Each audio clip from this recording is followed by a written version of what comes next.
Olá, boa tarde. É apresentado esta quarta-feira o livro Paz e Futuro da Humanidade, uma edição que publica as comunicações de um seminário com o mesmo título, promovido pela Diocese das Forças Armadas e Forças de Segurança, que vamos apresentar daqui a pouco, contando para isso com a presença de Dom Manuel Linda neste programa.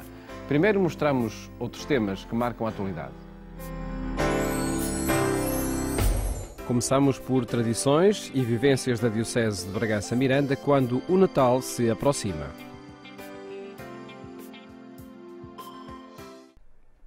Com o Natal à porta, a região transmontana é rica em tradições e vivências nesta quadra. Apesar de estar num recanto de Portugal, a Diocese de Bragança Miranda tem um potencial enorme na área do turismo. Nesta era da globalização, preservar este património cultural e dá-lo a conhecer aos turistas é uma chave com olhos postos no futuro. Nesta zona aqui, o castanheiro foi tido como a árvore do pão. Também Belém é a casa do pão. Por isso, o Natal, a Páscoa e tantos outros momentos de festas locais podem ser para nós um valor acrescentado para podermos transmitir com maior autenticidade a beleza da vida e da fé. Estamos numa região com 3 parques naturais, o Parque Natural de Montezinho, o Parque Natural do Douro Internacional e a paisagem protegida do Azibo.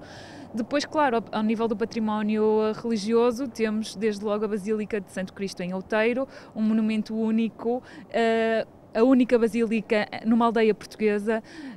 Depois também a questão dos caminhos de Santiago, aqui passam os caminhos de Santiago, há pessoas que podem fazer trilhos dentro da rota dos caminhos de Santiago e claro, a gastronomia regional que também pertence e o turismo deve ser visto de uma forma integrada, integradora, que reúne todas estas componentes. Com características únicas, a Diocese de Bragança Miranda tem muito para mostrar ao visitante. Os olhos dos turistas tanto podem observar as cores da natureza, como sentirem o silêncio da terra. A riqueza e o segredo é saber potenciar este património. Houve uma altura em que as pessoas, como que nesta era global em que vivemos, se sentiam envergonhadas daquilo que os caracteriza e lhes dá a sua identidade. Mas eu penso que é aqui justamente que está a nossa riqueza e o segredo da promoção humana integral passa exatamente por isso, por nós termos raízes bem alicerçadas, não termos vergonha delas, porque senão não existimos como árvores, mas ao mesmo tempo termos asas para voar, pensar mais largo e mais ao longe. O turismo religioso e espiritual é um meio de evangelização, uma forma do ser humano crescer, sentir a espiritualidade destes locais transmontanos, preservar as suas raízes sem os perigos da massificação é a palavra de ordem. Que entendemos, por um lado, que o turismo religioso e o turismo espiritual é um meio de evangelização e, de um modo especial, a partir do rico património que nós temos, um testemunho de fé que nos foi legado e que nos toca a nós não apenas conservar, mas melhorar e transmitir. Por outro lado, queremos também contribuir para o desenvolvimento humano integral, que abarque todo o homem e o homem todo, no entendimento do Beato Paulo VI. E é isso que estamos a procurar fazer. Temos valores que temos que preservar, os nossos valores culturais, o nosso património, o nosso ambiente, tudo isso deve ser preservado e eu acho que o grande desafio é conseguir conciliar o maior número de visitantes nos territórios, fazendo ao mesmo tempo a preservação desses valores. E essa é a grande preocupação que acho que tem que estar subjacente a esta discussão, é conseguir fazer com que haja este equilíbrio para que nem percam aqueles que recebem os turistas, nem percam os turistas, sob pena de entrarmos aqui num processo de conflitualidade que eventualmente possa não resultar bem. Em pleno mês de dezembro, a Diocese de Bragança Miranda tem uma grande oferta no plano das tradições culturais. As raízes de um povo quando o Natal se aproxima.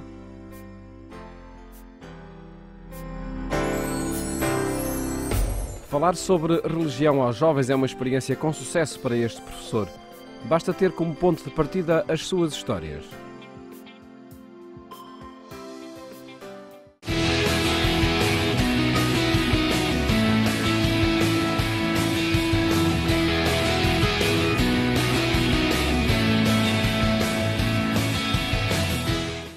é uma experiência das escolas italianas. A popularidade de um professor acontece na disciplina de Educação Moral e Religiosa Católica, a tal ponto que a sala de aula passou para a estação de televisão da Conferência Episcopal Italiana, onde os temas abordados numa hora da semana são tratados em alguns minutos de televisão, recriando o ambiente, as dinâmicas e as metodologias propostas para uma hora de uma aula. Quello che io propongo non è una novità, è la via narrativa, cioè la narrazione, il racconto, raccontare loro storie, prenderle anche dalla letteratura, dalla poesia, dal cinema, dalla musica, far sentire una bella canzone, anche rock, però piena di senso e di significato, può far nascere un dialogo, un interesse, un fascino, una curiosità e quindi poi diventa tutto più facile anche annunciare i contenuti della religione cattolica. Um método que se tem revelado eficaz para encontrar os jovens, para criar proximidade ao seu cotidiano, à sua linguagem, também à forma como colocam as questões sobre o sentido da vida. I ragazzi non hanno problemi sui valori, sui principi, ma hanno perso di vista i significati delle parole, dei fatti che avvengono. Allora stare insieme a loro nella concretezza quotidiana, nella pratica quotidiana, può aiutare a illuminare anche insieme il significato dell'esistenza, perché loro cercano questo, fanno una domanda: che senso ha la mia vita? A mesma pergunta é ouvida por muitos dos que participam nesta jornada de Teologia Prática promovida pela Faculdade de Teologia da Universidade Católica Portuguesa. Um projeto de abordagem dos estudos teológicos que traz para o cotidiano discursos aparentemente distantes. La parola teologia fa pensare a qualcosa di molto alto, elevato, irraggiungibile. La teologia deve essere pratica, deve nascere dalla pratica, deve nascere dall'esperienza, camminare insieme con l'uomo, con i giovani e da lì poi ricavare, tirar fuori il significato. A experiência de um professor e ensaísta italiano que, a partir de uma história, fala aos seus alunos de todos os temas no ambiente de uma aula de educação moral e religiosa católica. Ela foi comunicada aos participantes da 8ª Jornada de Teologia Prática em Lisboa, que analisou o tema Deus habita a cidade.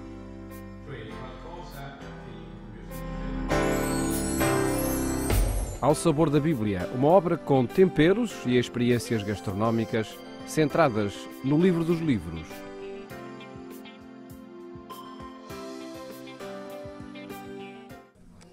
O chefe de cozinha, Luís Lavrador, escreveu um livro com um título sugestivo, Ao Sabor da Bíblia, um percurso pela história da comensalidade, desde os primeiros tempos até ao início do cristianismo e o convite à experiência gastronómica de menus daquela época. O Ao Sabor da Bíblia resulta de um trabalho de investigação que durou 10 anos a fazer.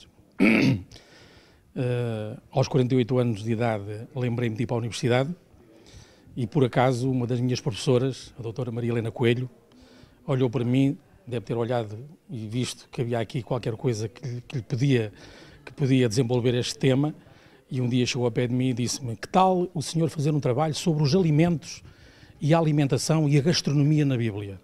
E eu fiquei assustado porque eu não conhecia a Bíblia. Eu acho que é o Luís, com quem tenho a oportunidade de privar nestes últimos anos, e espero privar ainda durante muitos ao Serviço Épico Nacional, visto que ele é o nosso cozinheiro-chefe. Mostra neste livro toda a sua sensibilidade e também toda a sua parte humana, no sentido daquilo que acredita, com grande convicção, com grande firmeza. E depois acho que fez este trabalho, que é um trabalho de grande sensibilidade, que é ler a Bíblia ao sabor dos alimentos, ao sabor da mesa. Através da confecção e degustação destes manjares, Luís Lavrador dá a conhecer temperos e sabores que marcam o itinerário da história judaica e cristã. São conteúdos que ajudam a reviver alguns banquetes retirados dos relatos escritos da história humana que recordam os intervenientes bíblicos.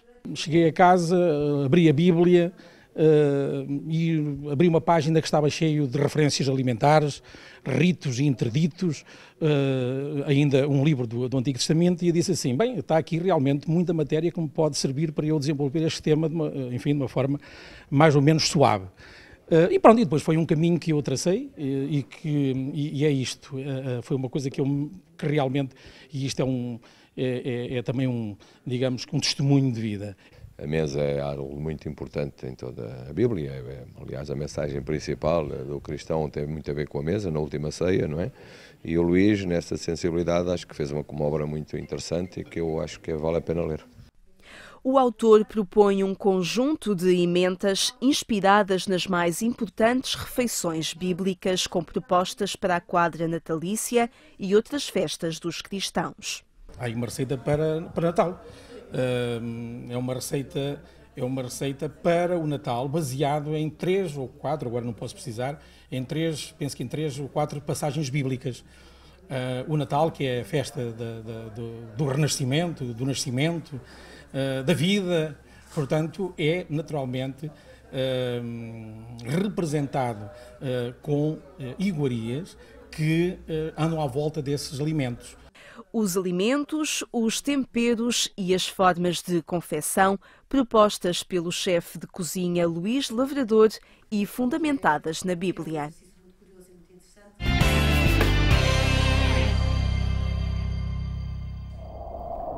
No portal eclésia.pt pode acompanhar estas e outras notícias que atualizamos permanentemente. Falamos agora com o Bispo da Diocese das Forças Armadas e das Forças de Segurança, Dom Manuel Linda, sobre o livro Paz e Futuro da Humanidade, que é apresentado esta quarta-feira pelo Ministro da Defesa. Dom Manuel, boa tarde. Boa tarde. Obrigado por estar neste programa. Como disse no início, é um livro que resulta de um seminário. Ele foi realizado em que contexto, este seminário Paz e Futuro da Humanidade? No contexto da nossa peregrinação militar nacional a Fátima, que já vai na 37ª edição, e pela primeira vez inseriu-se, digamos, esta reflexão sobre um tema que tanto importa, sob o ponto de vista ético e até sob o ponto de vista religioso. Evidentemente que aquilo que deu pretexto à realização do seminário foi também o centenário das aparições de Fátima e foi inclusivamente o centenário da Primeira Guerra Mundial, que nós de outra forma tínhamos vindo a assinalar com outras comemorações nos anos anteriores.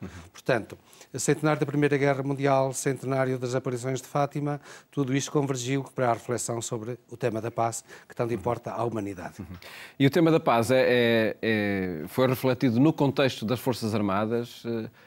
Aparentemente são temas que se distanciam ou eles têm que ser tratados conjuntamente para garantir precisamente a paz na humanidade? Foram tratados de forma polissémica, como uma orquestra que cada um com os seus vários naipes de instrumentos, desde as palhetas ao sopro, digamos, aos metais, à percussão. Isto é, tem um tema de natureza teológica, que foi tratado pelo Sr. Bispo de Leiria Fátima, extraordinário. Tem outros temas de natureza ética, que, por exemplo, a intervenção humanitária, um excelente trabalho de Sua Excelência o Ministro da Defesa Nacional, e tem outros de natureza política, também outro excelente trabalho, excelente texto do nosso Presidente da República. Para além do contributo das religiões, e neste caso concreto, até curiosamente, nem se refletiu tanto na religião católica, mas nas religiões, digamos, de ambiência protestante, ou a Igreja Lusitana da Comunhão Anglicana, a Igreja Metodista, enfim, quer dizer, todo um conjunto de voz, de polissemia, que no seu conjunto dão exatamente o tema dominante e a reflexão alargada sobre a paz. Podemos, ou pode apontar algumas conclusões desse seminário que estão contidas no livro? A grande conclusão é a necessidade de cada um dar o seu contributo para uma humanização da sociedade. Quando ela acontece, evidentemente que as pessoas são mais pacifistas, mais abertas à relação com o semelhante. Isto a nível individual e a nível inclusivamente grupal, do Estado com o Estado. E, portanto, desde a relação pessoal até à relação internacional, direta ou indiretamente, as coisas estão ali referidas. Sem esquecer que de facto neste tempo grande parte das guerras não são ditadas pela religião, mas aparece na grande comunicação social como se fossem guerras religiosas. Pensemos, por exemplo, na relação entre o Islão radical ali do Médio Oriente e outras dimensões que não são desse Islão. Mas o grande Islão não é ele o culpado da guerra, bem pelo contrário. São deturpações de vivências religiosas? Aquele que é desestabilizador profissional da sociedade, se é que se pode dizer assim, aquele que interessa a meter areia na engrenagem, esse usa o nome da religião para dizer que a guerra é feita para defender os valores da sua religião. Mas não é assim. A grande religião não é violenta. Não é violento o Islão, não é violento o cristianismo, não é violenta nenhuma outra dimensão. Daí essa necessidade de, como aconteceu no seminário, um tema religiões, a guerra e a paz, porque de facto é necessário debatê-los em conjunto, precisamente para apurar o que é religioso, o que não é religioso e o que provoca a guerra e o que não provoca. E fundamentalmente para desmistificar o violento. Aquele que, de facto, arranja argumentos para defender a sua posição são argumentos de natureza falsa. Quando diz que é por motivos da religião, ele é um falsário, está a mentir. A religião, não. Nenhuma religião prega o ódio e, portanto, a primeira tarefa da construção da paz é desmentir aquele que é falsário e que diz que faz a guerra por uma determinada dimensão quando ela não está lá presente. E é uma consideração que me leva a um outro tema que gostava que comentasse e que acredito esteja também patente nas páginas do livro que hoje é apresentado, que é sobre o papel dos capelães militares em contexto bélico, como foi na Primeira Guerra Mundial e como é depois nos vários ambientes onde estão as Forças Armadas e as Forças de Segurança. Que papel continua a desempenhar a presença do religioso em meio militar, nomeadamente católico? De todos os âmbitos. Em primeiro lugar, até no sentido humano, do aconselhamento, do aconselhamento não é tanto, do escuta, da dimensão psicológica, do convívio, às vezes inclusivamente da mediação com as famílias, quando há problemas e tudo isso. E depois, a dimensão ética. O capelão, numa situação de extrema urgência, tem de chamar a atenção aos seus comandantes que determinada ação pode ser eticamente correta ou incorreta. E, fundamentalmente, claro, aquilo que nos caracteriza é a dimensão religiosa. Uma das vertentes que constituem a pessoa humana, nós acreditamos, é a religiosa e não pode ser sufocada. E por isso mesmo é essa que dá sentido à nossa presença no contexto das Forças Armadas e das Forças de Segurança. O homem e a mulher que servem as Forças Armadas e as Forças de Segurança são pessoas e, como tal, têm esta dimensão, ou podem não ter. E por isso é necessário também a presença da dimensão religiosa em contexto militar? Fundamentalmente em tempo de campanha, em contexto, digamos, em que as pessoas não podem ter a sua dimensão religiosa de forma habitual porque estão numa zona absolutamente longínqua. Imaginemos quando tínhamos forças destacadas no Afeganistão. Agora temos um grupinho pequenino, mas é um grupinho de cooperadores técnico-militares. Mas, por exemplo, pronto, para voltar outra vez a este caso do Afeganistão, se não tivesse lá um sacerdote que acompanhasse a força destacada, obviamente não poderia haver uma dimensão religiosa da celebração do domingo, da missa, do contexto do Natal, da Páscoa, tudo isso. Que ligação tem o tema de Fátima, do centenário das aparições, o tema da paz aí proposto a todo este debate promovido pela Diocese das Forças Armadas? Repare que o tema da paz está omnipresente na mensagem de Fátima. Começa 2 anos antes das aparições de Nossa Senhora com as aparições do anjo, que se define a si próprio como eu sou o anjo da paz, eu sou o anjo custódio de Portugal, diz noutra aparição. Depois, Nossa Senhora manda tantas vezes rezar o terço para alcançar o fim da guerra e obterem a paz. E tudo termina exatamente, digamos, na última aparição, com a promessa de que a guerra vai acabar e, digamos, virão novos tempos para a humanidade. E depois, já não falando nas aparições que a serva de Deus, Lúcia, de Jesus, tem depois já em Tui, em Espanha, e que volta outra vez à ressonância do tema da paz. Portanto, ela está presente desde o princípio até ao fim das aparições de Fátima. Todo este projeto, o seminário e agora a publicação do livro, que papel é que tem para o dinamismo que quer, por certo, imprimir na presença da Igreja Católica no âmbito militar?